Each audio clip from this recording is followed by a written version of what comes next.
মাঠ পর্যায়ে কৃষি কর্মকর্তা সংকট ভয়াবহ রূপ ধারণ করেছে মাদারীপুরে। প্রতিটি ইউনিয়নে ৩ জন সহকারী কৃষি কর্মকর্তা থাকার কথা থাকলেও অনেক জায়গায় পুরো ইউনিয়নের দায়িত্ব পালন করছেন মাত্র একজন।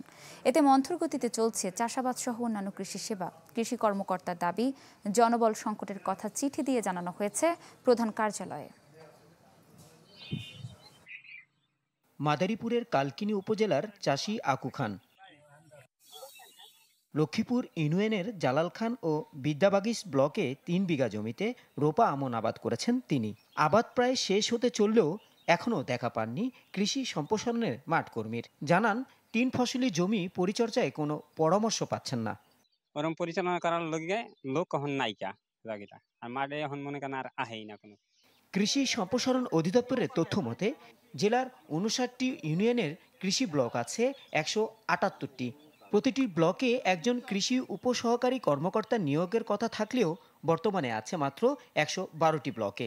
এতে সরকারি সেবা থেকে বঞ্চিত হচ্ছেন বাকি ৬৬টি ব্লকের চাষিরা। কাঁচা জিরাত করবো, কিন্তু আমার ফসলের কোনো মানে যে কিভাবে যে আমরা ফসল করে আগাইবো এরকম কোনো পরিচালকের কোনো লোক নাই, কিন্তু ভালো একজন অভিজ্ঞ লোক আমরা চাই। অনেক মাস ধরে কোনো সারেরা আহে না, আর আমরা ধানে কি দিতে হইব না দিতে হইব দিতারি না। যোগাযোগ রাখতো কিভাবে, মনে করেন কি জিনিস কি করতে হবে, কি দিতে হইব এই রাখতো। এখন মনে করেন কোনো যে অফিসার কোনো আসে না। পেঁয়াজের চাষ করুন, আমাকে কোনো কৃষি অফিসারই নাই, কোনো কর্মকর্তা নেই। আমরা কেমনে কি করবো, এটা হতাশার মধ্যে আছে আমরা কৃষক সবাই। অবসর ও বদলিজনিত কারণে পদ শূন্য বলে জানান কৃষি কর্মকর্তা। বলছেন এরই মধ্যে ঊর্ধ্বতন মহলে জানানো হয়েছে। ঊর্ধ্বতন কর্তৃপক্ষকে লিখেছি, অবহিত করেছি। এটি আমাদেরকে যখন এটি নতুন নিয়োগ পাওয়া যাবে তখন আমাদের পদায়ন করবেন। আমাদের এরা মাঠ পর্যায়ে কাজ করে থাকে এবং যেখানে আপনার এই পদ শূন্য আছে সেইখানে অন্য একজন উপসহকারী ওই শূন্য পদের দায়িত্ব অতিরিক্ত দায়িত্ব হিসাবে পালন করে।